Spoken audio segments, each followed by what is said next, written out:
Puji nama Tuhan, Bapak Ibu Saudara-saudari, kita akan mulai ibadah kita pada pagi hari ini. Kita akan mempersiapkan hati kita untuk menghadap hadirat Tuhan. Haleluya Yesus. Terima kasih Tuhan. Dan mengucap syukur untuk segala kebaikan, atas kasih setia, atas anugerah Tuhan di dalam kehidupan kami. Sehingga kami ada pada saat ini bukan karena kuat dan gagah kami Tuhan, tapi semata-mata oleh karena kasih dan anugerah-Mu di dalam kehidupan kami. Terima kasih Tuhan Yesus. Kami menaikkan pujian kami kepada Engkau, sebagai ucapan syukur kami kepada Engkau Tuhan. Biarlah pujian dan pengagungan kami ini berkenan di hadapan-Mu ya Bapa. Kita naikkan pujian kita, tanda-tanda telah nyata.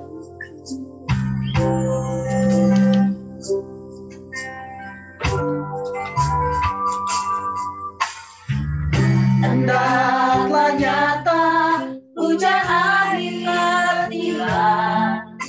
Allah sedang melawat umatnya. Ladang sedang menghuni, siap untuk dituai. Banyak jiwa menanti uluran tangan kita.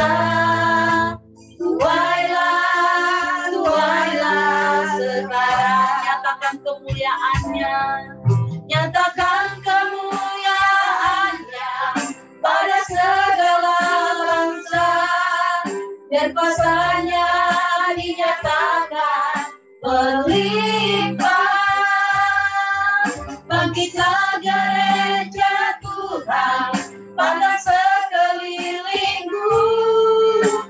Generasi ini selamatkan ya Tuhan, ini doaku. Lagi naikkan pujian ini, tanda-tanda telah nyata, hujan akhir telah tiba. Tanda-tanda telah nyata, hujan akhir telah tiba. Allah sedang melawat umatnya. Ladang sedang menghuni, siap untuk dituai. Banyak jiwa menanti uluran tangan kita. Tuailah sekarang, Nyatakan kemuliaannya, pada segala bangsa, dan kuasanya dinyatakan berlimpah. Bangkitlah gereja Tuhan, pandang sekelilingmu. Generasi ini selamatkan ya Tuhan, ini doaku. nyatakan kemuliaan-Mu Tuhan. Pada segala bangsa, dan kuasanya dinyatakan berlimpah. Bangkitlah gereja Tuhan, pandang sekelilingmu. Generasi ini selamatkan ya Tuhan, ini doaku. Generasi ini selamatkan ya Tuhan, ini doaku. Generasi ini selamatkan ya Tuhan, ini doaku.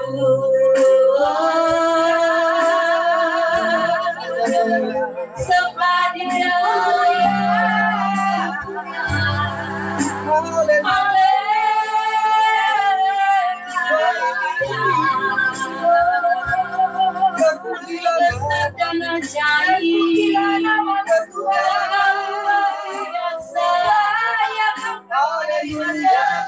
yang layak disembah, tiada yang bisa Tuhan, hanya Engkau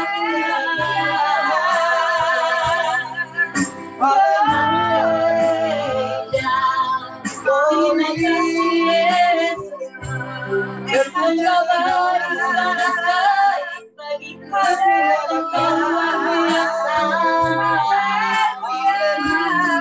Pujian syukur hanya bagi Engkau yang layak kami sembah, Engkau yang layak terima pujian kebaikan hanya bagi Dia.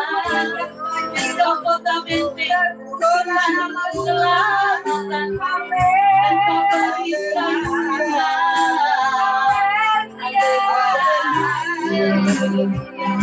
Terima kasih. Nyatakan kemuliaan-Nya pada segala bangsa, biar kuasa-Nya dinyatakan berlimpah. Bangkitlah gereja Tuhan, pandang sekelilingmu, generasi ini selamatkan ya Tuhan. Ini doaku, nyatakan kemuliaan-Mu, nyatakan kemuliaan-Nya pada segala bangsa, biar kuasa-Nya dinyatakan berlimpah. Bangkitlah gereja Tuhan, pada sekelilingku, generasi ini selamatkan ya Tuhan. Ini doaku, generasi ini, generasi ini selamatkan ya Tuhan. Ini doaku, generasi ini, generasi ini selamatkan ya Tuhan. Ini doaku.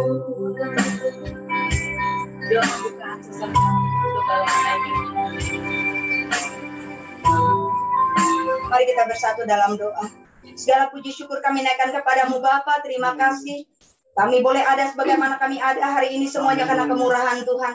Kami boleh datang beribadah, memuji dan memuliakan Tuhan. Itu semuanya karena kemurahan Tuhan yang selalu Tuhan nyatakan dalam kehidupan kami. Terima kasih Tuhan untuk kesehatan, kekuatan, damai sejahtera, sukacita yang limpah yang Kau nyatakan di dalam kehidupan kami semuanya. Terima kasih Bapa, terima kasih. Kami mau berdoa, kami mau serahkan ibadah kami dari awal pertengahan sampai akhirnya. Kau yang ada menjamah melawat setiap kami, dimanapun ibadah dilaksanakan. Kami percaya Engkau hadir di sana ya Tuhan, untuk menjamah dan melawat setiap kami. Tidak ada satupun di antara kami yang terlewati untuk dijamah dan dilawat oleh Tuhan. Semua kami mengalami kebaikan Tuhan, kemurahan dan pemeliharaan Tuhan nyata dalam kehidupan kami semuanya. Terima kasih Bapak, terima kasih. Hamba-hamba yang melayan Kau pada saat pagi hari ini kami serahkan dalam tangan Tuhan. Baik song leader, singer, pemain musik yang menaikkan doa dan persembahan. Semuanya disucikan, dikuduskan, diurapi, dipakai sebagai alat dalam tangan Tuhan. Biarlah semuanya diberikan kemampuan yang berasal daripada Tuhan. Sembunyikan kelemahan, kekurangan, tidak mampuan jauh di belakang salibmu. Biar yang nampak hanya Engkau. Nyatakan jamahanmu Tuhan, nyatakan lawatanmu. Mari Engkau menyapa setiap kami dengan caramu yang ajaib dan luar biasa. Engkau tidak dibatasi oleh ruang dan waktu. Engkau tidak dibatasi oleh metode apapun untuk menjamah melawat setiap kami. Terima kasih Bapa. Jika ibadah kami bukan ibadah rutinitas dan kebiasaan belaka, tapi jamahan Tuhan nyata atas kehidupan kami semuanya. Mengalami pertemuan secara pribadi dengan Tuhan, sehingga kami mengalami kepuasan, mengalami damai sejahtera yang lebih daripada yang dunia bisa berikan. Terima kasih Bapa. Kami tidak izinkan kuasa kegelapan dalam bentuk apapun manifestasinya. Coba-coba mencuri damai sejahtera kami. Ketakutan, kecemasan, dalam nama Tuhan Yesus Kristus kami patahkan, kami hancurkan di dalam nama Yesus. Darah Yesus yang berkuasa. Oh, sukacita yang limpah yang berasal dari Bapa turun dengan limpahnya di dalam kehidupan kami semuanya. Tidak ada satu pun yang terlewati untuk dijamah dan dilawat oleh Tuhan. Terima kasih Bapa. Ibadah ini milik-Mu, mari Engkau yang ambil alih. Dari awal, pertengahan, sampai akhirnya, Engkau yang layak menerima segala pujian, hormat, syukur, dan kemuliaan, kehormatan dan kejayaan hanya bagi Bapa, Putra, dan Roh Kudus. Dalam nama Yesus kami berdoa. Haleluya.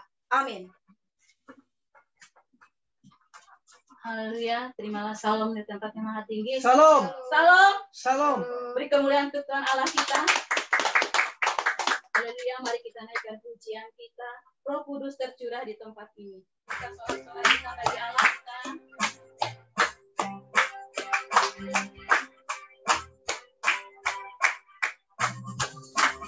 Kudus tercurah di tempat ini. Yang ajaib memulihkan umatnya. Roh Kudus tercurah bagi bedanya, membangkitkan umat pilihannya. Katakan hari ini harinya Tuhan. Hari inilah harinya Tuhan. Saat pembebasan tiba, belenggu dosa tak dipatahkan. Mari bersorak bagi Dia. Anggur baru tercurah, penuhi umatnya dengan sukacita. Minyak baru tercurah, urapi umatnya, nyata kuasanya. Roh Kudus tercurah di tempat ini.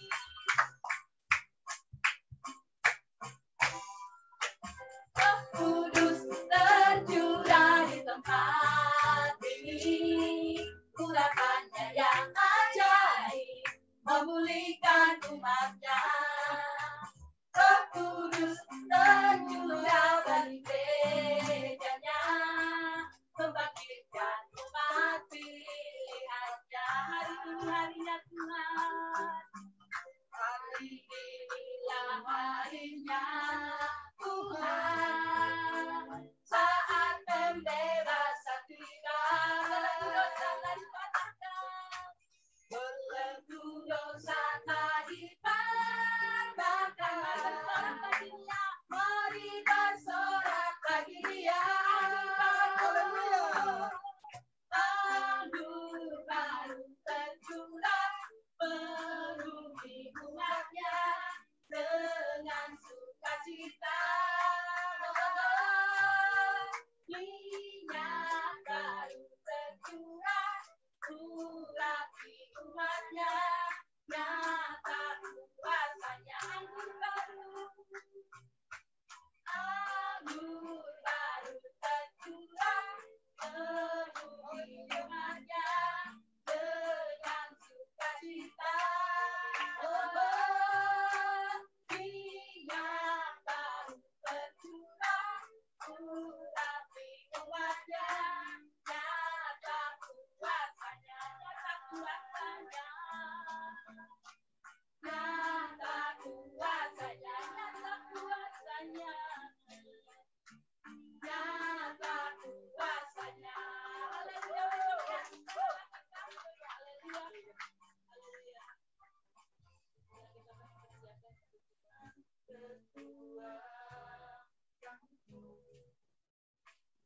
Ku dapat jalani hidupku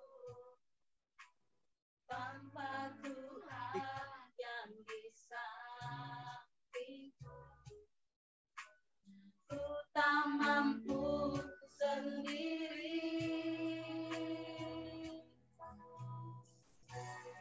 Engkaulah kuatku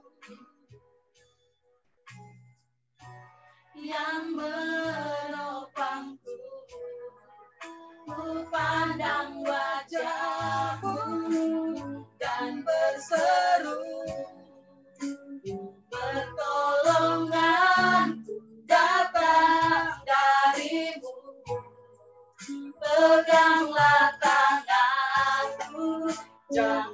lepaskan.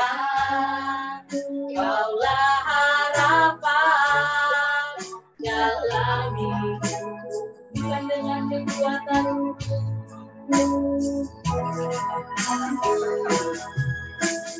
bukan dengan kekuatanku,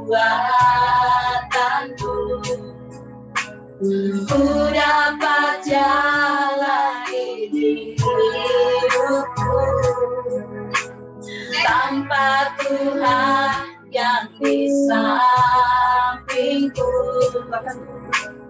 Ku tak mampu sendiri, Engkaulah kuatku yang menopangku. Ku pandang wajah-Mu dan berseru, pertolongan datang dari-Mu. Peganglah tanganku, jangan lepaskan. Kaulah harapan dalam hidupku. Ku pandang wajah-Mu dan berseru, pertolongan datang dari-Mu. Peganglah tanganku, jangan lepaskan. Kaulah harapan dalam hidupku. Pandang wajah-Mu, ku pandang wajah-Mu dan berseru, pertolongan datang dari-Mu. Peganglah tanganku, jangan lepaskan. Kaulah harapan dalam hidupku. Kaulah harapan dalam hidupku. Kaulah harapan dalam hidupku.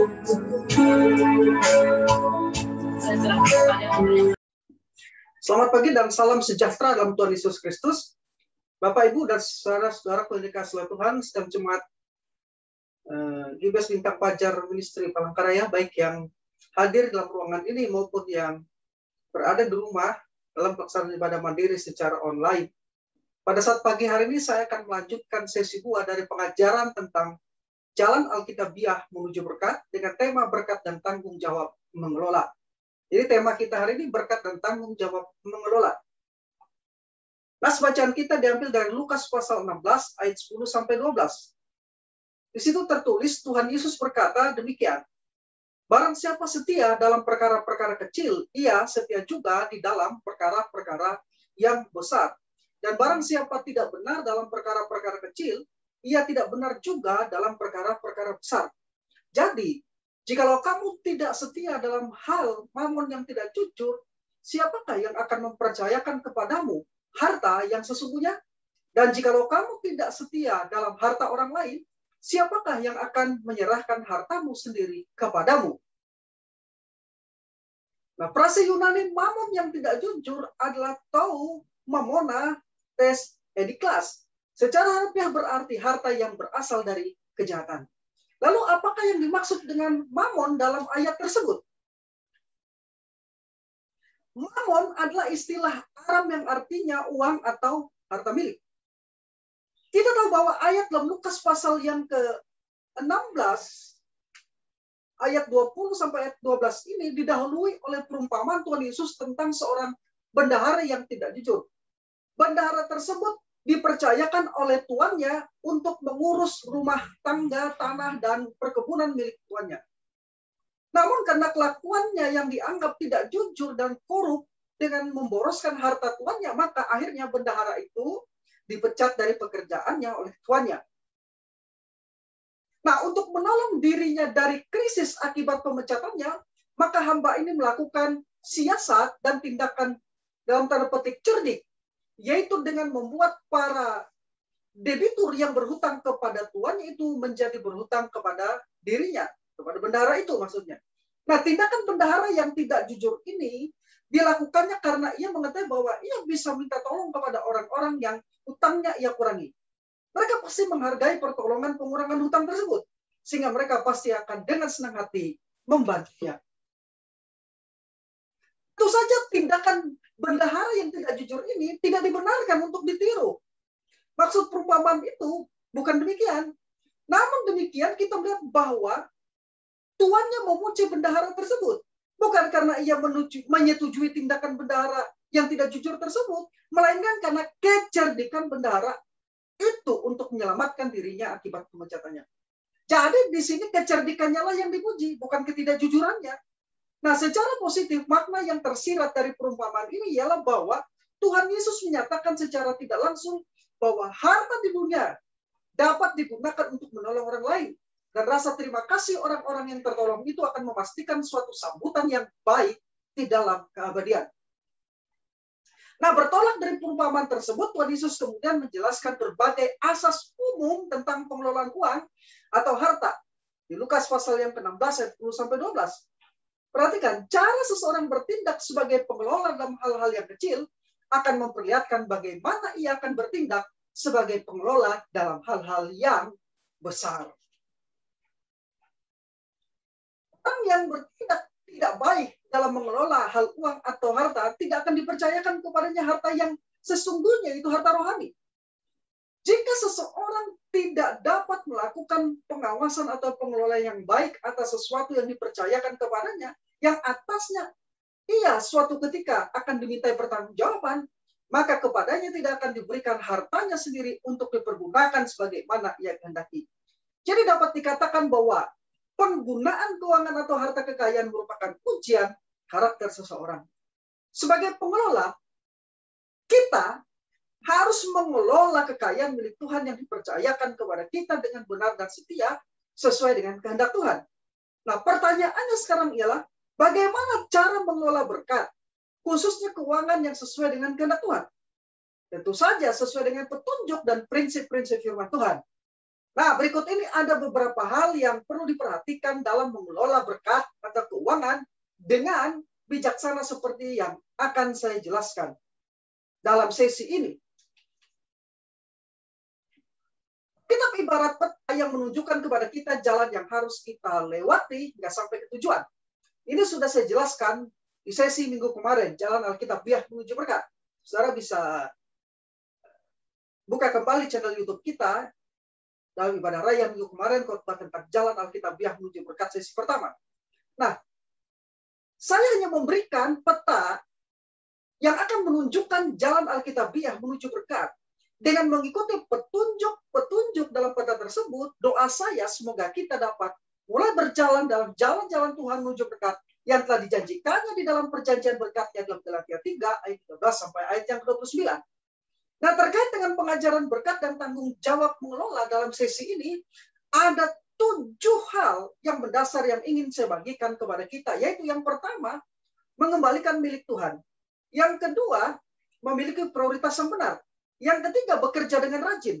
Yang keempat, bertanggung jawab mencukupkan kebutuhan keluarga sendiri. Yang kelima, membuat catatan anggaran. Yang keenam, belajar memberikan dengan kemurahan hati. Dan yang ketujuh, menghindari diri dari berhutang.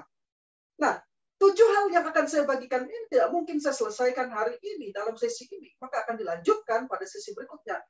Hari ini saya secara khusus akan membahas poin 1. Sedangkan poin 2 sampai poin 7 akan dilanjutkan pada minggu depan. Nah, kita akan mulai poin 1. Itu mengembalikan milik Tuhan. Hal yang paling bijaksana yang harus saya dan saudara lakukan adalah mengembalikan kepada Tuhan apa yang telah ditetapkannya menjadi miliknya. Milik Tuhan dalam hal ini adalah hasil sulung dan persepuluhan. Saya sangat yakin Alkitab mengajarkan Tuhan sangat ingin memberkati kita sampai berkelimpahan. Tetapi kita akan kehilangan kelimpahannya jika kita tidak mengungkapkan kasih kita kepadanya melalui ketaatan. Pernyataan ini tidak kontras dengan pernyataan-pernyataan terkait dalam penderitaan yang diizinkan Tuhan kepada orang-orang percaya dalam keadaan-keadaan tertentu. Nah, ketaatan dalam memberikan kepada Tuhan atau mengembalikan kepada Tuhan apa yang menjadi milik Tuhan menunjukkan keadaan hati dan kasih kita kepadanya. Matius pasal 6 ayat 21, Lukas 12 ayat 34. Allah ingin kita memberi terlebih dahulu atau mengembalikan terlebih dahulu, memberikan yang terbaik, yaitu yang pertama dari penghasilan kita. Pengembalian kepada Allah itu adalah persepuluhan dan hasil sulung sebagai pengakuan pada kedaulatannya dan kepemilikannya atas segala sesuatu yang kita miliki. Apa itu hasil sulung dan apa itu persembahan? Hasil sulung ialah yang pertama dari penghasilan kita. Bisa dilihat Amsal pasal 3 ayat 9 sampai 10 bandingkan Bilangan 18 ayat 12 sampai 13. Sedangkan persepuluhan adalah 10% dari pendapatan kita yang dipersembahkan kepada Tuhan. Bandingkan Imamat 27 ayat 30 dan ayat 32, Ulangan 14 ayat 22. Bandingkan juga 1 Korintus 9 ayat 13 sampai ayat yang 14. Ini ayat-ayatnya. Amsal pasal 3 ayat 9 sampai 10 ingin saya bagikan. Muliakanlah Tuhan dengan hartamu dan dengan hasil pertama dari penghasilanmu. Maka lumbung-lumbungmu akan diisi penuh sampai melimpah-limpah dan bejana pemerahanmu akan meluap dengan air buah anggurnya.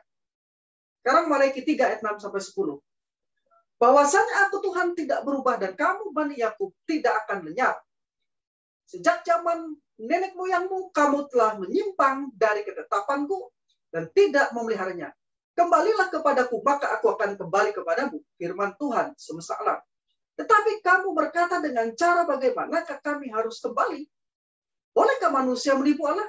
Namun kamu menipu aku. Tetapi kamu berkata dengan cara bagaimanakah kami menipu engkau mengenai persembahan persepuluhan dan persembahan khusus. Kamu telah kena kutuk, tetapi kamu masih menipu aku. Ya, kamu seluruh bangsa. Bawalah seluruh persembahan persepuluhan itu ke dalam rumah perbendaharaan, supaya ada persediaan makanan di rumahku, dan ujilah aku, firman Tuhan semesta alam. Apakah aku tidak akan membukakan bagimu tingkap-tingkap langit dan mencurahkan berkat kepadamu sampai berkelimpahan? Nah, dari dua ayat yang kita baca tadi terkait dengan mengembalikan milik Tuhan, ada 3 alasan mengapa kita perlu memberikan persepuluhan dan juga hasil sulung kita. Ada 3 alasan mengapa kita perlu memberi persepuluhan dan juga hasil sulung dari pekerjaan kita. Yang pertama, sebagai pengakuan pada kedaulatan dan kepemilikan Tuhan atas segala sesuatu yang kita miliki. Yang kedua, sebagai pengakuan akan keimamatan Kristus menurut peraturan Melkisedek. Dan yang ketiga, sebagai bentuk dari ungkapan iman, kasih, dan ketaatan kita kepada perintah Kristus. Jadi pendekatan kita terhadap isu teologis, prinsip-prinsip Kristen memberikan persepuluhan, bukan berdasarkan hukum Taurat, tetapi berdasarkan 3 alasan tersebut di atas yang sudah saya sebutkan tadi. Dengan demikian tuduhan yang ditujukan kepada orang-orang yang mengajar dan mempraktikkan pemberian persepuluhan masih berlaku bagi orang percaya perjanjian baru merupakan pemberlakuan kembali legalisme hukum Taurat. Jelas merupakan tuduhan yang keliru. Karena secara teologis pemberian persepuluhan itu bermakna pertama, persepuluhan sebagai pengakuan terhadap kedaulatan Allah atas segala yang kita miliki, baik spiritual maupun jasmania, dan lagi sebagai rasa syukur atas anugerah keselamatan yang telah saya dan saudara terima dalam Kristus. Allah adalah pencipta dan penguasa, serta Ia juga adalah pemilik segalanya. Alkitab menyatakan Tuhanlah yang mempunyai bumi serta segala isinya dan dunia serta yang diam di dalamnya. Mazmur 24 ayat 1. Lihat juga Mazmur 50 ayat 10 sampai 12. Ia adalah pemilik dan pemberi segala hal kepada manusia. Dan manusia adalah pengelola atas apa yang dipercayakan oleh Tuhan. Dapat dilihat dalam Kejadian 1 ayat 28, Kejadian 2 ayat 5. Nah, dari semua harta dan keuangan yang Tuhan percayakan itu kepada kita, Ia tidak meminta kita mempersembahkan atau mengembalikan seluruhnya. Tidak. Atau mengembalikan 100% tidak. Untuk pekerjaannya bukan begitu. Melainkan ia hanya tetapkan dalam kitab suci adalah kita mempersembahkan 10% sebagai pemberian minimum dari hati yang sukarela dan penuh syukur untuk menyokong pekerjaan Tuhan. Yang kedua, persepuluhan sebagai pengakuan terhadap keimamatan Yesus Kristus Tuhan kita menurut peraturan Melkisedek. Nah, interpretasi ini berdasarkan pendekatan hermeneutik. Pertama kalinya kata tersebut ditemukan dan diterapkan. Serta berdasarkan pengakuan akan sentralitas Kristus di dalam Alkitab. Abraham pertama kali memberikan persepuluhannya kepada Melkisedek, dan kisah historis ini dicatat dalam Kejadian 14 ayat 17 sampai ayat yang 24. Abraham bukan hanya leluhur Israel, tetapi juga bapa semua orang percaya, Roma pasal 4. Sedangkan Melkisedek adalah imam Allah yang maha tinggi, tipologi dari Kristus. Kristus adalah imam besar menurut peraturan Melkisedek. Ibrani pasal 7 ayat 17. Nah, imamat Melkisedek merupakan suatu imamat yang kekal, karena yang menjadi imamnya tidak pernah mati. Penulis kitab Ibrani menyatakan bahwa Yesus hidup selama-lamanya sebagai imam besar menurut peraturan Melkisedek atau menurut ordo Melkisedek. Ibrani 7 ayat 24 sampai ayat yang ke-25. Dan sebagai imam besar, ia berhak menerima persepuluhan dari umatnya. Sebagaimana Abraham memberikan persepuluhan dari semua yang terbaik kepada Melkisedek, dengan iman dilakukan, dengan sukarela dan tanpa paksaan. Demikian juga orang percaya memberikan persembahan persepuluhan mereka kepada Kristus selaku kepala dari tubuhnya melalui pelayanan 5 jabatan dalam rangka mendukung pelaksanaan misi pekerjaannya dan pemberitaan Injil di dunia ini. Yang ketiga, persepuluhan sebagai iman dan ketaatan pada perintah dan ketetapan Kristus melalui Rasul Paulus. 1 Korintus 9 ayat 13 sampai 14. Tuhan Yesus sendirilah yang menetapkan prinsip pemberian persepuluhan dalam perjanjian baru. Kata telah menetapkan dalam prase, demikian pula Tuhan telah menetapkan di 1 Korintus 9 ayat 14 adalah kata Yunani diataken yang berarti telah memerintahkan atau telah mengatur. Karena itu prase tersebut dalam Today English Version diterjemahkan dengan cara yang sama Tuhan telah menetapkan atau mengatur. Dan dalam New International Version diterjemahkan dengan cara yang sama Tuhan telah memerintahkan. Jadi ketetapan Tuhan yang Paulus rujuk di sini adalah perintah Tuhan, yaitu Kristus Tuhan kita, yaitu aturan yang sama diterapkan kepada mereka yang memberitakan Injil dalam Matius pasal 10 ayat 10. Lukas 10 ayat 7.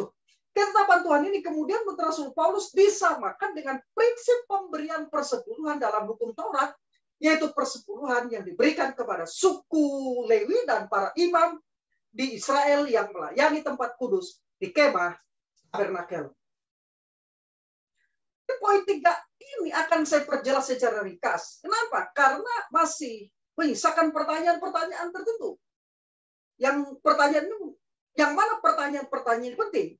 Dan sekali lagi poin 3 ini tentang pemberian persepuluhan di 1 Korintus pasal 9 ayat 13-14 saya akan perjelas secara ringkas. Rasul Paulus menunjukkan bahwa pada masa perjanjian lama ada seseorang yang melayani di altar dan hidupnya didukung oleh apa yang ada di atas altar. Dia memakai hukum Taurat untuk menetapkan kebenaran yang sebenarnya juga harus dimiliki oleh para pelayan Injil yang hidup dari pemberitaan Injil yang mereka layani.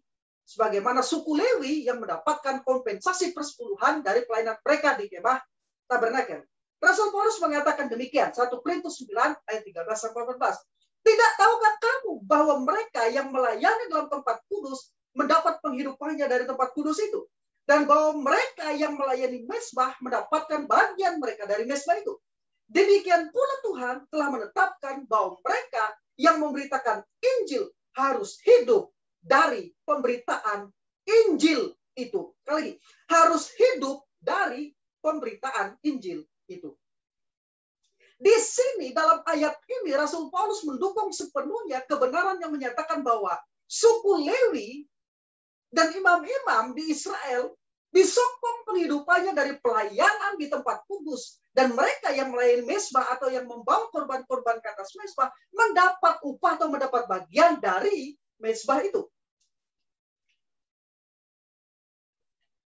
Ada yang bertanya begini, apa hubungannya teks 1 Korintus 9 ayat 13 sampai 14 ini dengan pemberian persepuluhan?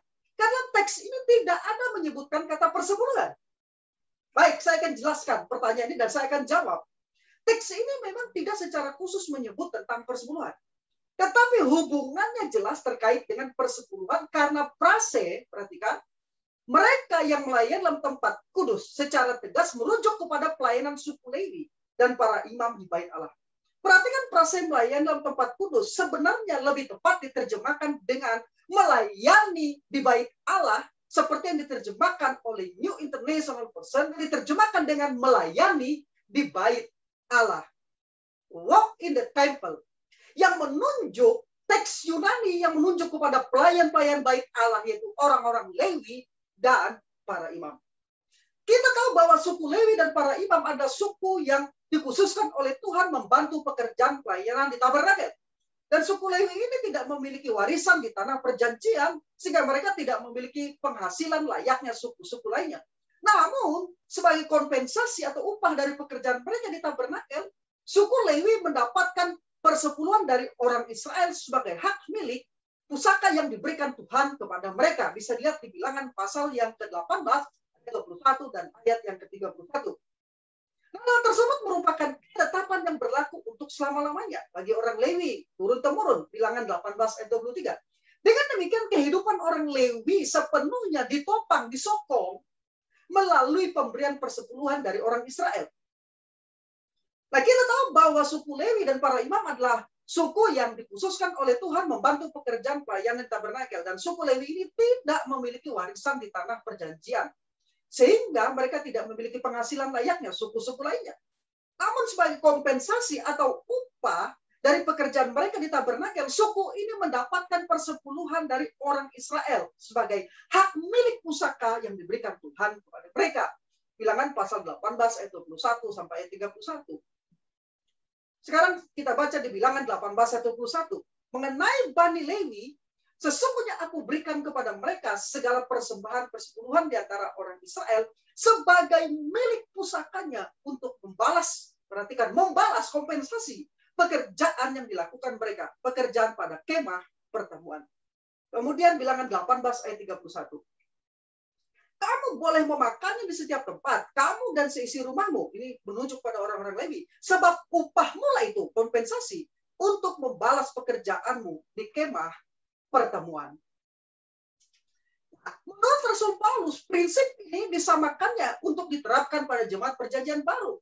Ketika ia mengatakan dengan cara yang sama Tuhan telah menetapkan. In the same way the Lord has commanded. Di dalam 1 Korintus 9 ayat 14, ketetapan Tuhan yang Paulus rujuk adalah perintah Tuhan yaitu Kristus, yaitu aturan yang sama diterapkan kepada mereka yang memberitakan Injil dalam Matius 10 ayat 10 dan Lukas pasal 10 ayat 7.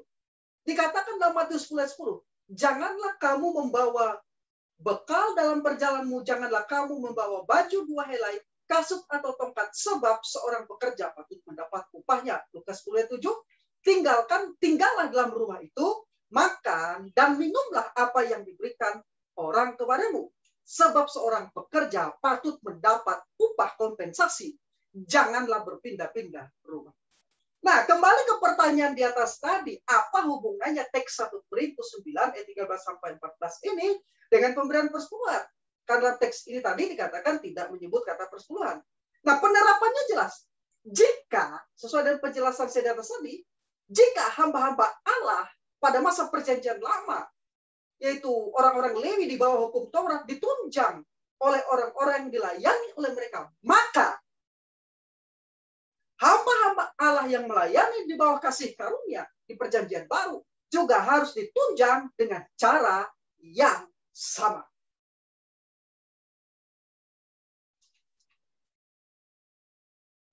Saudara-saudaraku yang dikasihi Tuhan, prinsip pemberian persepuluhan perjanjian baru ternyata memang telah ditetapkan oleh Kristus.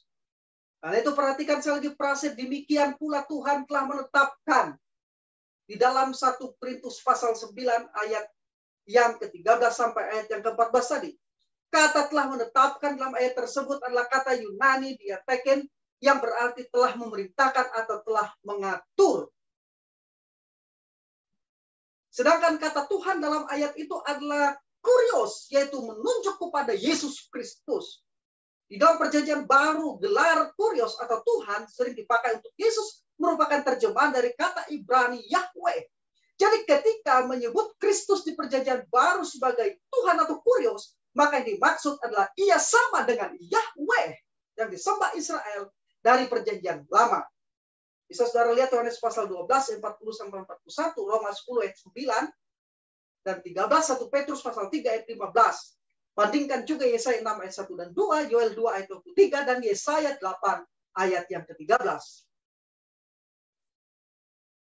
Nah, perlu saya tegaskan sekali lagi bahwa di dalam 1 Korintus 9 ayat 14 ini Rasul Paulus tanpa ragu-ragu menunjuk kepada kata-kata Tuhan kita Yesus Kristus yang terdapat dalam Lukas 10 ayat 7 dan 8 dan Matius pasal 10 ayat 10. Walaupun jemaat yang di Korintus pada masa itu tidak mempunyai salinan dari kedua kitab Injil itu, tetapi pengajaran Tuhan telah diberikan kepada mereka sebagai bagian dari tradisi lisan yang disampaikan oleh para rasul. Kata-kata Tuhan kita Yesus Kristus bahwa seorang pekerja patut mendapat upahnya merupakan prinsip dasar yang tidak berani atau tidak boleh diabaikan oleh jemaat. Kata-kata Tuhan Yesus, axios ho, ergates to, misto auto, seorang pekerja patut mendapat upahnya, disebutkan Rasul Paulus dalam suratnya kepada Timotius ketika ia memberitahukan Timotius bahwa seorang penatua yang baik kepemimpinannya serta telah berjerih lelah dalam khotbah dan mengajar patut mendapatkan penghargaan, kompensasi. Dengan kata lain, sebagaimana Allah telah menetapkan suku Lewi di dalam perjanjian lama dan imam Israel untuk mendapatkan topangan persepuluhan dan buah sulung bagi pelayanan mereka di bait Allah dalam perjanjian lama, demikian juga para pemberita Injil saat ini di dalam perjanjian baru telah ditetapkan oleh Kristus untuk mendapatkan topangan berupa persembahan persepuluhan bagi pelayanan di dalam gereja perjanjian baru. Tuhan Yesus sendirilah yang menetapkan prinsip pemberian persepuluhan dalam perjanjian baru. Sementara itu Rasul Paulus hanya mengafirmasinya kembali berdasarkan prinsip yang disamakan dengan prinsip pemberian persepuluhan dalam hukum Taurat. Itu persepuluhan yang diberikan kepada suku Lewi dan para imam. Persepuluhan kepada suku Lewi dijelaskan dalam Imamat 27 ayat 30 sampai 33, Bilangan 18 ayat 20 sampai 24, Ulangan 14 ayat 22. Sedangkan persepuluhan kepada para imam yang berasal dari suku Lewi dijelaskan dalam Bilangan 18 ayat 25 sampai ayat 32. Nah, kesamaannya dalam perjanjian baru adalah bahwa para pelayan Injil berhak menerima persepuluhan dari jemaat, orang-orang percaya. Para pelayan Injil dalam perjanjian baru adalah pelayanan 5 jawatan, yaitu Rasul, Nabi, Penginjil, Gembala, dan Pengajar. Rujukannya Efesus pasal 4 ayat 11. Nah, persepuluhan ini diberikan dan dipakai dalam rangka untuk apa? Untuk memperlengkapi orang-orang kudus bagi pekerjaan pelayanan, bagi pembangunan tubuh Kristus. Efesus 4 ayat 12. Nah, jika prinsip ini dilaksanakan, maka dalam penerapannya, persepuluhan seharusnya bukanlah hak tunggal seorang gembala atau pendeta, melainkan diatur bersama dalam suatu kepemimpinan atau kepengurusan gereja lokal, yang tujuannya digunakan untuk pelayanan gereja dan untuk keperluan para pelayan Injil termasuk gembala, pendeta, pengajar, dan pengerja gereja. Dan berdasarkan penjelasan di atas, pendapat yang menyatakan bahwa Tuhan Yesus dan para rasul tidak mengajarkan tentang prinsip pemberian persepuluhan jelas dibantah dalam ayat. Karena kita tahu para murid dan Yesus adalah orang-orang yang taat memberi persepuluhan.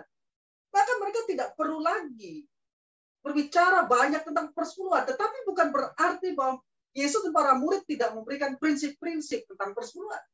Paulus bahkan menyatakan bahwa pemberian persepuluhan dalam perjanjian baru dilaksanakan berdasarkan peraturan atau ketetapan Tuhan Yesus sendiri.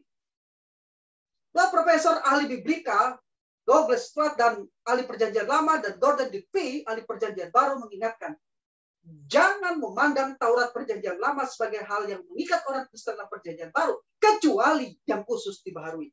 Maksudnya jelas bahwa hanya bagian yang dengan tegas dibaharui dan hukum Taurat Perjanjian Lama dapat dianggap sebagai bagian dari hukum Kristus di Perjanjian Baru. Galatia 6 ayat 2 merujuk pada hukum Kristus. Dengan demikian, pemberian persepuluhan masih berlaku bagi gereja, yaitu prinsip pemberian persepuluhan kepada orang Lewi yang melayani bait Allah telah diperbaharui ke dalam hukum Kristus. Sehingga dengan cara yang sama, orang-orang Kristen memberikan persepuluhannya untuk menyokong para pelayan Injil di dalam gereja. Nah, sekarang saya akan menjawab beberapa pertanyaan terkait dengan pemberian persepuluhan ini. Setidaknya ada 3 pertanyaan yang ingin saya jawab. Pertanyaan pertama, bagaimana cara memberi persepuluhan? Berikut ini penjelasan yang berhubungan dengan pertanyaan tersebut. Pertama-tama kita perlu memberi persepuluhan dari keseluruhan atau jumlah total gaji atau penghasilan pribadi kita. Sebelum, perhatikan, sebelum dipotong pajak, tagihan, dan rekening atau hutang. Sebagai contoh, misalnya jika jumlah total dari gaji bulanan penghasilan kita adalah 5 juta rupiah, maka persepuluhan yang diberikan adalah 500.000 rupiah. Dengan demikian, sisa dari gaji yang kita punya sekarang 90% atau 4.500.000 rupiah. Itulah yang akan kita kelola, kita gunakan baik-baik untuk keperluan hidup kita sehari-hari, termasuk untuk pembayaran pajak, tagihan rekening, hutang, dan pendidikan anak-anak kita, dan lain-lainnya. Selanjutnya, kita juga perlu memberikan persepuluhan dari hasil keuntungan laba, usaha, atau bisnis kita. Misalnya, modal usaha yang kita jalankan bernilai 100 juta. Maka kita tidak memberikan persepuluhan dari modal usaha, tetapi dari keuntungan bruto atau keuntungan kotor. Dan bukan dari keuntungan neto, keuntungan bersih, bukan. Kita upamakan saja laba per bulannya mungkin bisa berbeda setiap bulan. Tapi kita anggap saja dari modal 100 juta tadi, setiap bulan kita mendapatkan laba 15 juta. Maka persepuluhan yang kita berikan adalah 1,5 juta dari keuntungan bruto tersebut.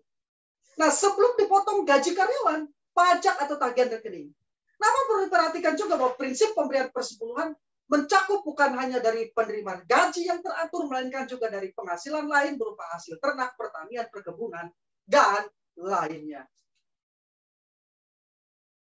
Sekarang pertanyaan yang kedua. Kemana kita memberi persepuluhan? Tentu saja persepuluhan diberikan ke gereja lokal di mana kita terdaftar atau menjadi anggota tetap dari suatu jemaat lokal. Kurang tepat apabila kita berjemaat di satu jemaat lokal, terdaftar situ, lalu memberikan persepuluhan kita kepada jemaat lokal yang lain. Kenapa? Karena kita bertumbuh di jemaat lokal tersebut. Namun perlu perhatikan bahwa persepuluhan itu tidak boleh dibagi-bagi, melainkan secara utuh, yaitu sejumlah 10% atau lebih. Jadi misalkan kita punya uang, persepuluhan dari gaji kita senilai 500.000, maka persepuluhan itu tidak boleh dibagi menjadi 2 bagian, misalnya 250 untuk gereja lokal kita, 250 lagi untuk pelayanan lainnya. Bukan begitu. Itu nantinya bukan lagi persepuluhan. Persepuluhan itu adalah pemberian yang utuh. Dan ini kita berikan ke gereja lokal, di mana kita terdaftar, kita menjadi anggota tetap, dan kita bertumbuh di situ. Hal itu adalah cara pemberian persepuluhan yang dibagi-bagi adalah cara pemberian persepuluhan yang tidak tepat. Karena akan mengurangi pengertian dari jumlah utuh 10%. Kita harus memberi secara utuh 10%. Karena memang itulah arti persepuluhan. Demikianlah arti dari persepuluhan itu berasal dari kata Yunani dekatos, yang berarti 1/10. Dari kata dasar deka yang berarti 10. Dan kata Ibrani ma'aser berarti persepuluhan, berasal dari kata dasar aser yang juga berarti 10. Sehingga dalam kekristenan istilah persepuluhan bukan perpuluhan, persepuluhan. Sekali lagi, bukan perpuluhan, tapi persepuluhan mengacu pada pemberian 1/10 atau 10% dari penghasilan atau pendapatan total yang kita persembahkan kepada Allah bagi pekerjaannya. Sekarang pertanyaan yang ketiga.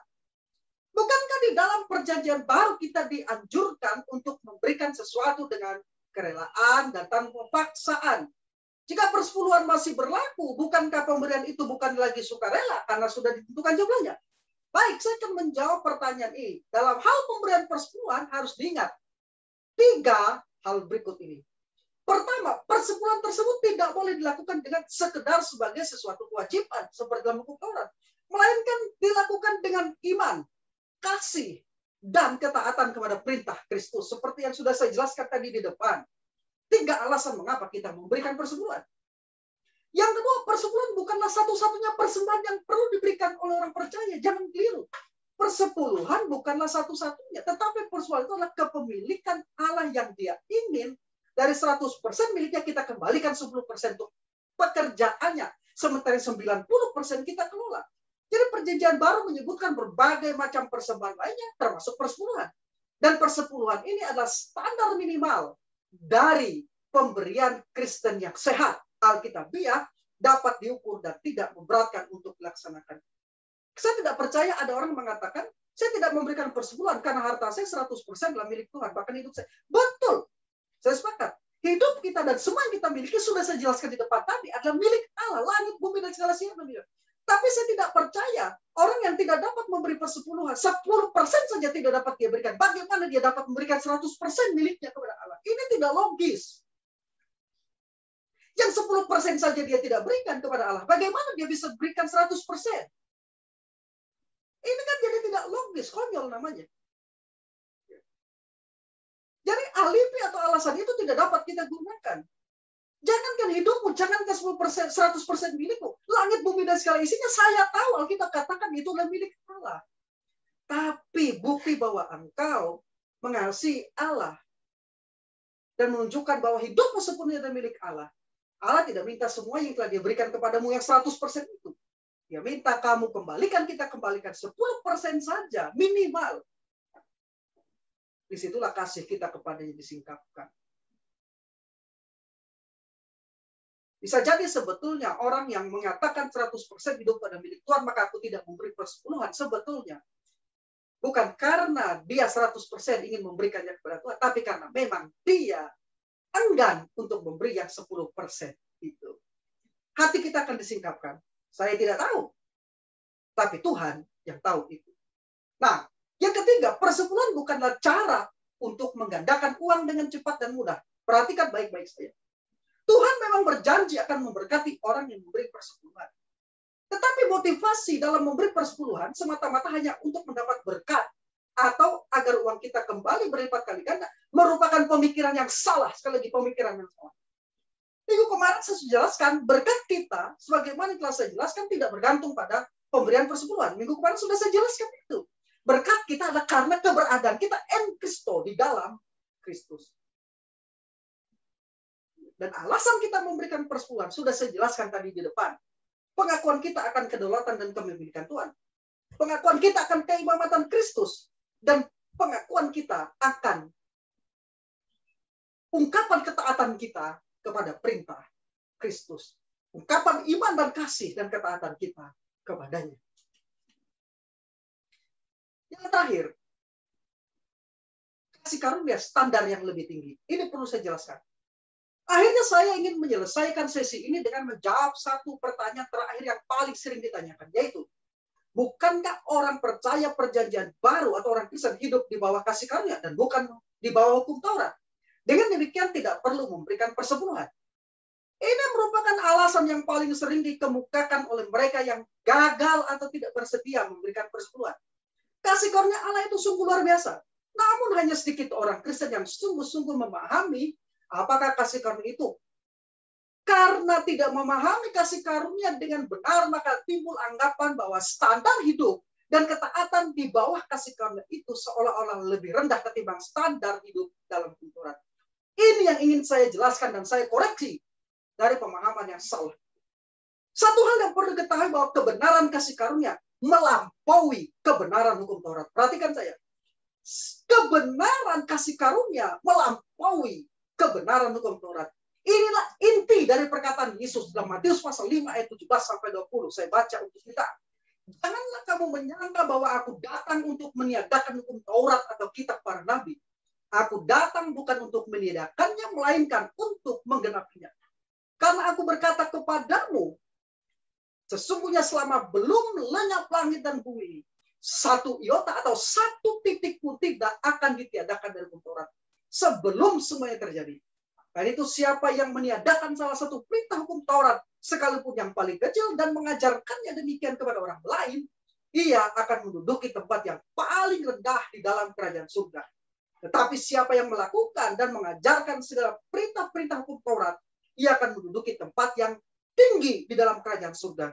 Maka aku berkata kepadamu, jika hidup keagamaanmu tidak lebih benar daripada hidup keagamaan ahli Taurat dan orang-orang Farisi, sesungguhnya kamu tidak akan masuk dalam kerajaan surga. Perhatikan bahwa setiap kali Yesus mengacu pada hukum Taurat, kita melihat satu kebenaran yang penting di dalam ayat ini, bahwa kebenaran kasih karunia selalu melampaui kebenaran hukum Taurat.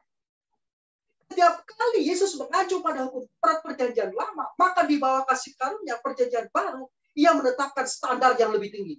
Sebagai contoh, perhatikan. Hukum Taurat melarang manusia untuk membunuh. Keluaran 20:13. Ulangan 5:7. Tetapi Yesus bahkan berkata agar kita tidak marah kepada saudara kita. Marah saja dilarang. Apalagi membunuh. Sebuah standar yang lebih tinggi. Contoh lainnya. Hukum Taurat melarang orang melakukan perzinahan. Keluaran 20:14. Ulangan 5:18. Tetapi Yesus bahkan melarang kita memandang perempuan dengan penuh hawa nafsu, menginginkannya. Matius 5:28.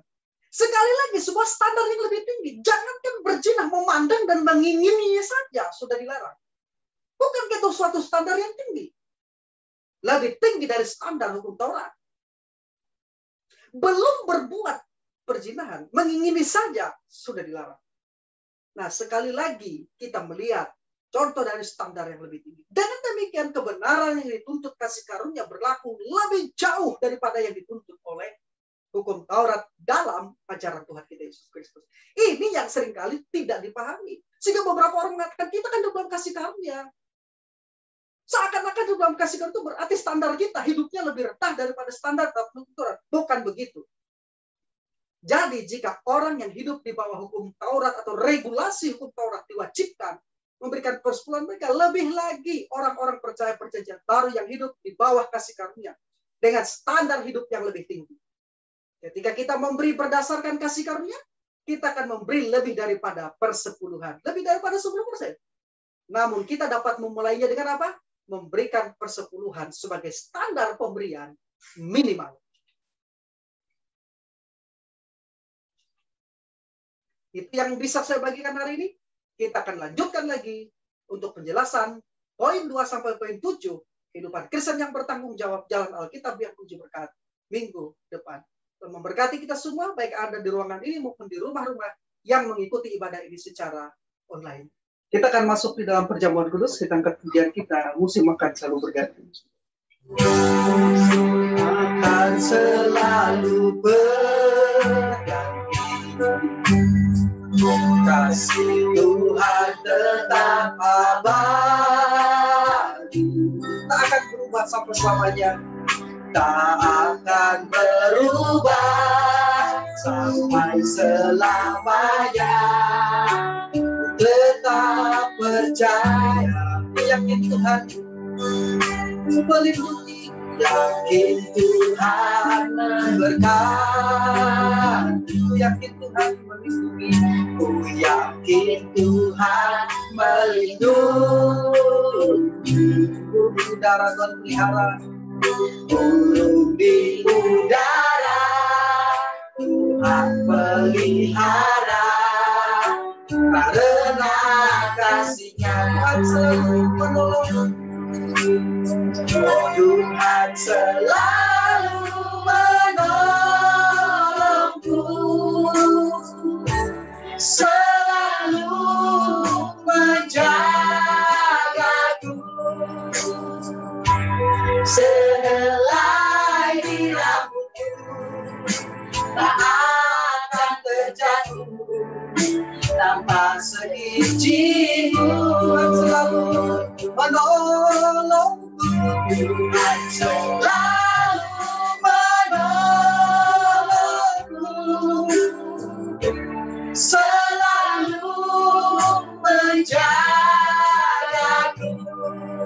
mengenyangkanku. Dia mengenyangkanku dan peliharaku seumur hidup. Sekali lagi musim akan selalu berganti.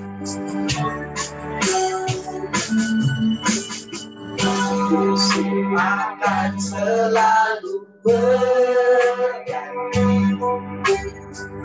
Kasih Tuhan tetap ada, Akan berubah sampai selamanya. tak akan berubah sampai selamanya. Tetap percaya, Yakin Tuhan memberkati. yakin Tuhan memberkati. Yakin Tuhan melindungi.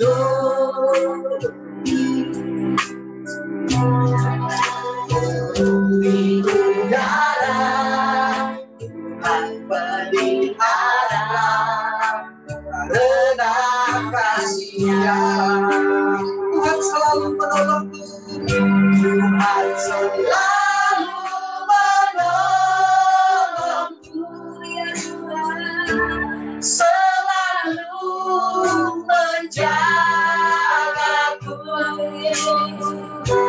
Sehelai di rambutku tak akan terjatuh tanpa seizinku. Haleluya. Tuhan selalu menolongku, selalu menjagaku. Dia mengenyangkan dan peliharaku seumur hidupku. Haleluya. Tuhan selalu menolongku, selalu menjagaku. Sehelai di rambutku tak akan terjatuh tanpa seizinku. Haleluya. Tuhan selalu menolongku, selalu menjagaku. Dia mengenyangkanku dan peliharaku seumur hidupku. Dia mengenyangkanku dan peliharaku. Dia mengenyangkanku dan peliharaku seumur hidupku. Dia mengenyangkanku. Dia mengenyangkanku dan peliharaku seumur hidupku. Bapak Ibu dan saudara dikasihi oleh Tuhan, kita akan masuk di dalam perjamuan kudus. Roti dipegang dengan tangan kanan dan cawan dengan tangan kiri di depan dada. Mari bersama dengan saya mengucapkan pengakuan percaya. Aku percaya roti ini melambangkan tubuh Kristus. Dan cawan ini melambangkan darah Yesus. Ketika aku makan tubuh Kristus dan minum darah Yesus, ini mengingatkan aku akan pengorbanan Yesus dan kasih-Nya yang besar di atas kayu salib yang menebus dosa dunia, mendamaikan dunia dengan Allah, mengampuni dosa-dosaku dan memberikan keselamatan kepadaku. Aku percaya aku memiliki hidup kekal karena iman kepada Yesus Kristus. Ini semua karena anugerah Allah. Dan ketika aku makan Dan ketika aku tubuh makan Kristus tubuh Kristus dan minum dan minum darah Kristus, darah Kristus, maka aku percaya maka aku segala percaya manfaat segala manfaat dari kematian Kristus dari kematian di Kristus kayu salib di kayu salib aku terima aku terima dengan iman, dengan iman, keselamatan, dan keselamatan segala berkat-berkat lainnya, dan segala berkat lainnya, termasuk pemulihan, pemulihan, peninggian, peninggian, kesehatan, kesehatan, kesembuhan, kesembuhan, dan berkat-berkat dan berkat-berkat Abraham Abraham yang diberkati itu. yang diberkati. Aku siap Aku siap bersekutu dengan dengan Tuhan Tuhan di dalam di dalam perjamuan Tuhan. perjamuan. Aku terima berkatnya Aku terima dengan berkatnya iman dengan iman dalam nama dalam nama Tuhan Yesus Kristus. Tuhan Yesus Kristus. Amin. Amin. Mau dikasih, mari kita angkat roti dengan tangan kanan tinggi di atas kepala. Dan cawan dengan tangan kiri depan dada. Dengarkan firman Tuhan. Yesus berkata, inilah tubuhku yang telah dipecah-pecahkan bagi kamu. Perbuatan yang setiap kali kamu mengingat akan aku. Mari kita makan tubuh Kristus dengan iman dalam nama Tuhan Yesus.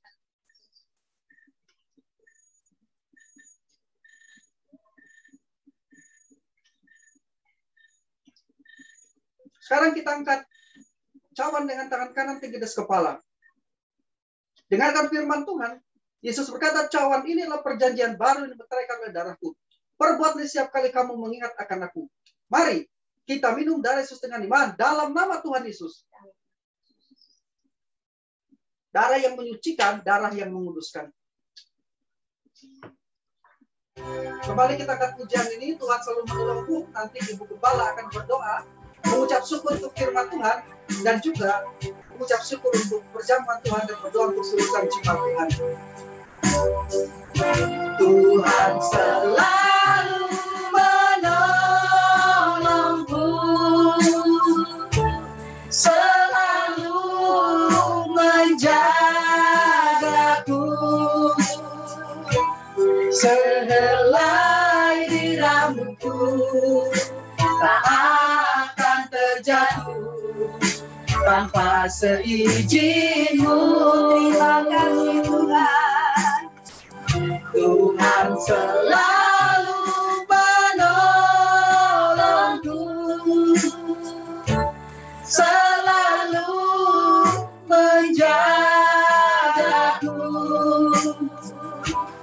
Dia mengenyangkanku dan peliharaku seumur hidupku.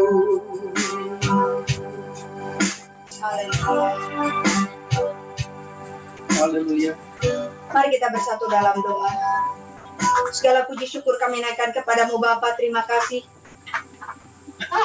untuk kebenaran firman Tuhan pada saat siang hari ini yang menguatkan kami, yang meneguhkan kami, menasihati kami sehingga kami lebih dan lebih lagi mengasihi dan mencintai Tuhan. Dan biarlah kami adalah pribadi-pribadi yang mau ditegur, dikoreksi dan dinasihati oleh kebenaran firman Tuhan. Terima kasih Bapak, terima kasih hamba-Mu sudah berhenti berkata-kata, tapi Engkau akan terus berbicara dalam kehidupan kami semuanya. Roh Kudus Engkau akan terus mengajar kami. Kau Roh Kudus akan menolong kami untuk boleh kami memahami dan mengerti akan kebenaran firman Tuhan. Sehingga kami menjadi orang-orang yang dipanggil, dipilih dan menjadi orang yang setia sampai kepada garis akhir. Terima kasih Bapak karena Engkau tidak pernah tinggalkan kami sebagai yatim piatu, tapi selalu bersama-sama dengan kami. Terima kasih Tuhan. Kami juga berdoa, kami mengucap syukur, kami boleh bersatu dengan tubuh dan darah Yesus. Dan kami percaya kuasa kematian Tuhan Yesus telah terjadi di dalam kehidupan kami. Engkau 2000 tahun yang silam telah mati untuk pemberontakan kami, kejahatan kami, kelemahan dan kekurangan kami. Sakit penyakit kami di atas segalanya. Engkau memberikan keselamatan karena kematian yang sudah Engkau kerjakan di Bukit Kalvari. Untuk setiap dosa-dosa dan pelanggaran kami.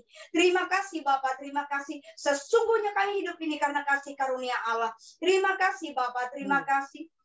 Dan kami percaya kuasa dari perjamuan kudus itu, yaitu tubuh dan darah Yesus, boleh bekerja dan berkarya di dalam kehidupan kami semuanya. Terima kasih Bapak. Kami juga berdoa untuk seluruh sidang jemaat kami mau serahkan ke dalam tangan Tuhan. Setiap rumah tangga, setiap pribadi kami mau serahkan ke dalam tangan-Mu. Mari Engkau sendiri Tuhan yang menjaga, memelihara, dan melindungi kami. Kami hidup karena anugerah-Mu. Tutup bungkus semua kami dengan kuasa darah-Mu. Tuntun dan pimpin kami selalu dalam kebenaran-Mu Tuhan. Keluar masuk pergi pulang kami disertai oleh Tuhan. Kemurahan dan kebaikan Tuhan turun dengan limpahnya di dalam kehidupan kami. Dan apa pun yang kami kerjakan Tuhan, Engkau yang membuatnya berhasil dan beruntung. Sebab kami tahu tanpa penyertaan Tuhan, apapun yang kami kerjakan tidak akan berhasil dan beruntung. Terima kasih Bapa karena penyertaan-Mu lah membuat kami berhasil dan beruntung. Terima kasih Bapa. Kami mematahkan dan memutuskan, kami menolak setiap kutuk-kutuk kesialan, kutuk-kutuk mara bahaya kecelakaan dalam nama Tuhan Yesus Kristus. Dalam nama Yesus, mara bahaya, kecelakaan, silang sengketa, sakit penyakit, wabah, dalam nama Yesus kami tolak jauh darah Yesus yang berkuasa. Tutup bungkus semua kami dengan kuasa darah-Mu. Keluarga kami yang ada di Palangkaraya, di luar kota Palangkaraya, semua dijaga, dipelihara, dilindungi oleh Tuhan. Terima kasih Bapak, terima kasih. Kami juga berdoa Tuhan, jikalau ada dari keluarga kami yang mengalami sakit, baik yang ada di rumah ataupun yang ada di rumah sakit, mari Engkau menjamah dan melawat mereka. Sebab Engkau tidak dibatasi oleh ruang dan waktu. Engkau dokter di atas segala dokter ya Tuhan, yang akan menjamah dan menyembuhkan mereka. Di sini kami berdoa, di sana kuasa-Mu dinyatakan. Mereka boleh mengalami kesembuhan dan kelepasan yang berasal daripada Tuhan. Dan biarlah hanya nama Tuhan yang dipuji dan dipermuliakan. Terima kasih Bapak, terima kasih. Dan biarlah kuasa mujizat itu boleh bekerja di dalam kehidupan mereka semuanya.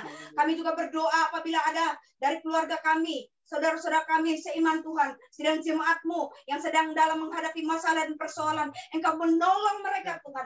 Engkau menyatakan kemurahan-Mu, menyatakan kebaikan-Mu di dalam kehidupan mereka, sehingga mereka boleh melihat kemurahan dan kebaikan Tuhan semakin nyata dalam kehidupan mereka. Terima kasih Bapak. Kami mau serahkan diri kami hari demi hari untuk dikuduskan, dibahari, dan dewasakan di dalam Tuhan. Dan kami percaya Engkau adalah Allah yang mengasihi kami melebihi apapun juga ya Tuhan. Dan Engkau menjawab doa kami, melampaui pikiran kami, melampaui doa kami, melampaui pengetahuan kami. Oleh sebab itu Engkau dengan bebas bekerja dan berkarya di dalam kehidupan kami. Di atas segalanya sukacita, semangat yang berasal daripada Tuhan melimpah-limpah turun dalam kehidupan kami semuanya. Terima kasih Bapa. Kami kembalikan pujian, hormat, dan syukur. Nyanyian pengagungan hanya bagi Bapa, Putra, dan Roh Kudus. Dalam nama Yesus kami berdoa. Haleluya. Amin. Haleluya, kita sudah mendengarkan kebenaran firman Tuhan dan sudah melaksanakan perjamuan kudus. Tibalah saatnya kita akan memberikan persembahan kita. Sebelum pundi-pundi diedarkan, marilah kita bersatu di dalam doa. Kami mengucap syukur selalu kepadamu ya Tuhan, untuk segala anugerah-Mu di dalam kehidupan kami. Terima kasih Tuhan untuk segala firman yang sudah disampaikan dan kami sudah melakukan perjamuan kudus. Kau memberkati hamba-Mu yang sudah menyampaikan firman-Mu ya Tuhan. Biarlah Engkau memberkati pekerjaan dan rumah tangganya. Kau memberkati pelayanannya juga Tuhan. Tuhan Yesus, sekarang kami akan memberikan persembahan kami. Biarlah Engkau memberkati setiap tangan-tangan yang memberi. Kami percaya ketika kami memberi, kami tidak akan kekurangan satu apapun dalam kehidupan kami. Tapi berkat Tuhan selalu mengalir dalam kehidupan kami, dalam usaha dan pekerjaan kami. Terima kasih Tuhan Yesus. Kami serahkan persembahan kami ini dalam tangan pengasihan-Mu ya Tuhan. Tidak lupa juga kami mempersembahkan tubuh, jiwa, dan roh kami hanya kepada Engkau Tuhan. Sebagai persembahan yang hidup hanya kepada Engkau Bapa. Kami juga Tuhan menyerahkan persembahan ini agar berguna bagi pekerjaan pelayanan di tempat ini. Terima kasih Tuhan Yesus. Kami siap untuk memberikan persembahan. Di dalam nama Tuhan Yesus. Haleluya. Amin. Kita akan naikkan pujian kita. Segala pujian, segala puji syukur hanya bagi-Mu Tuhan. Persembahan diedarkan.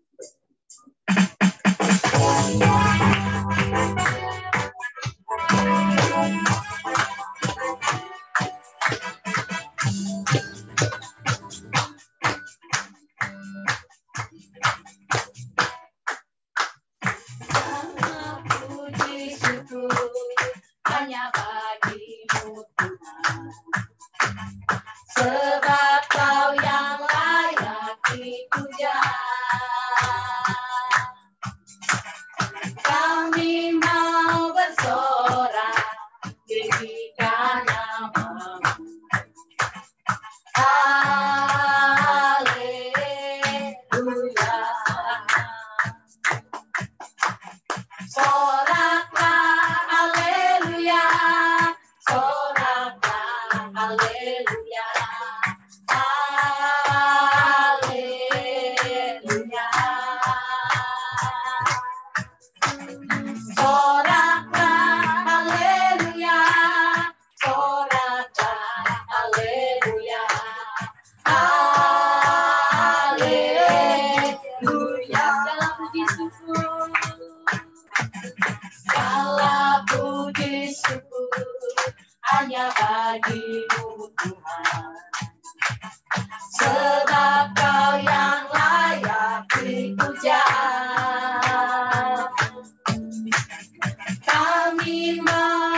Haleluya.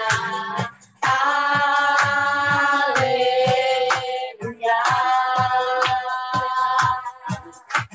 Soraklah haleluya. Soraklah haleluya. Haleluya. Haleluya. Haleluya. Haleluya.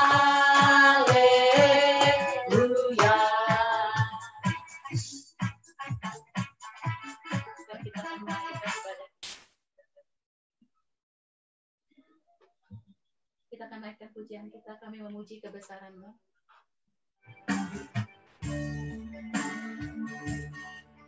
Memuji kebesaran-Mu, ajaib Tuhan, ajaib Tuhan, Kami memuji kebesaran-Mu. kami memuji kebesaran-Mu, ajaib Tuhan, ajaib Tuhan. Untuk doa dan berkat serahkan lagi kepada Bapak Gembala. Memuji kebesaran-Mu, haleluya, ajaib Tuhan, ajaib Tuhan, ajaib Tuhan.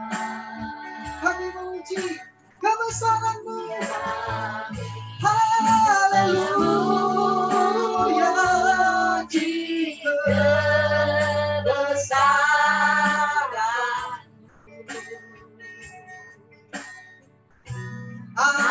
ajaib Tuhan, ajaib Tuhan, ajaib Tuhan, haleluya, ajaib Tuhan,